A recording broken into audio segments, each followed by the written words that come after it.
భోగి పండుగ విశిష్టత. తెలుగు రాష్ట్రాల్లో పండుగ సందడి నెలకొంది. తెలుగు ప్రజలు ఎంతో ఘనంగా జరుపుకునే పెద్ద పండుగ వచ్చేసింది. భోగితో మొదలయ్యే ఈ పండుగ 3 రోజులు పల్లెల్లో సందడి వాతావరణం నెలకొంటుంది. చిన్న పెద్ద అందరూ కలిసి ఆనందంగా జరుపుకునే వేడుక. 3 రోజుల పాటు జరిగే సంక్రాంతి పండుగ కొత్త ఆనందాల్ని మోసుకొస్తుంది. భోగి, సంక్రాంతి, కనుమ ఇలా 3 రోజులు ప్రతి ఇంట సంతోషమే. తొలి రోజు జరుపుకునే భోగి పండుగకు ప్రత్యేకత ఉంది. భగ అనే పదం నుంచి భోగి వచ్చిందంటారు పెద్దలు. దక్షిణాయనానికి చివరి రోజుగా భోగిని భావిస్తారు. అందుకే దక్షిణాయనంలో పడ్డ కష్టాలు, బాధల్ని భోగి మంటల రూపంలో అగ్నిదేవుడికి సమర్పించి రాబోయే ఉత్తరాయణ కాలంలో సుఖ సంతోషాల్ని ప్రసాదించాలనే పరమార్థమే భోగి పండుగ విశిష్టత. ఇక బలిచక్రవర్తి రాకని ఆహ్వానించటానికి భోగి మంటలు వేస్తారని మన పురాణాల్లో చెప్పబడింది.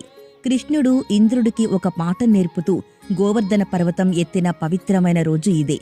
శాపవశంగా పరమేశ్వరుని వాహనమైన బసవన్నని భూమికి పంపించి రైతుల పాలిట దైవాన్ని భూమికి దిగివచ్చిన రోజు ఇదే అనేవి కూడా మన పురాణాల గాథ. సాధారణంగా అందరూ చెప్పేది ఇది.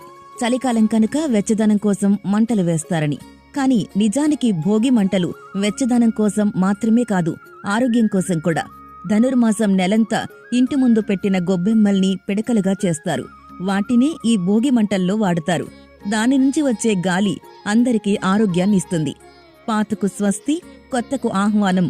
భోగినాడు తెల్లవారుజామునే లేచి భోగి మంటలు వేయడం ఆనవాయితీ.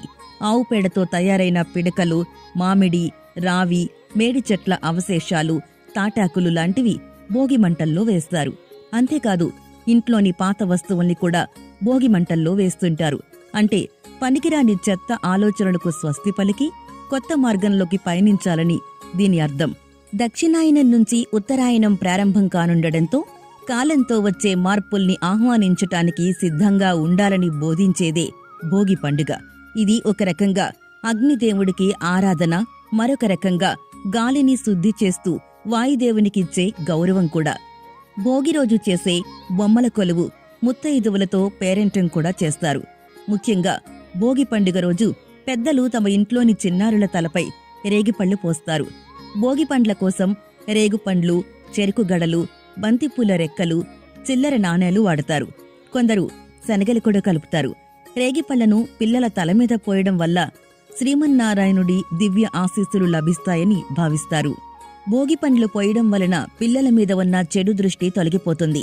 తల పైభాగంలో బ్రహ్మరంధ్రం ఉంటుంది. భోగి పండ్లను పోసి దాన్ని ప్రేరేపితం చేస్తారు. పిల్లల్లో జ్ఞానం పెరుగుతుంది. ఇక పురాణాల ప్రకారం రేగి పండ్లను బదరీ ఫలం అని కూడా పిలుస్తారు. శివుణ్ణి ప్రసన్నం చేసుకోవడానికి నరనారాయణులు బదరికావనంలో ఘోర తపస్సు చేశారట. ఆ సమయంలో దేవతలు వారి తలల మీద బదరీ ఫలాల్ని కురిపించారని చెప్తారు. ఆనాటి సంఘటనకు ప్రతీకగా పిల్లలని నారాయణుడుగా భావించి భోగిపండ్లను పోసే సంప్రదాయం వచ్చిందని ప్రతీతి. ఇది రైతులకు పంటలు చేతికొచ్చే సమయం కాబట్టి తమను భోగభాగ్యాలతో ఉంచమని కోరుకుంటూ ధాన్యం, పాలు కలిపి వండిన నైవేద్యంతో ఇంద్రుణ్ణి, విష్ణువుని పూజిస్తారు. మన ప్రతి సంప్రదాయం వెనుక అనేక అర్థాలు, అంతరార్థాలు, రహస్యాలు ఉంటాయి. ధర్మం, మర్మం, శాస్త్రం, స్తోత్రం ఇలాంటి మరెన్నో విషయాల గురించి తెలుసుకోవడానికి సబ్స్క్రైబ్ చేసుకోండి ఆధాన్ ఆధ్యాత్మిక.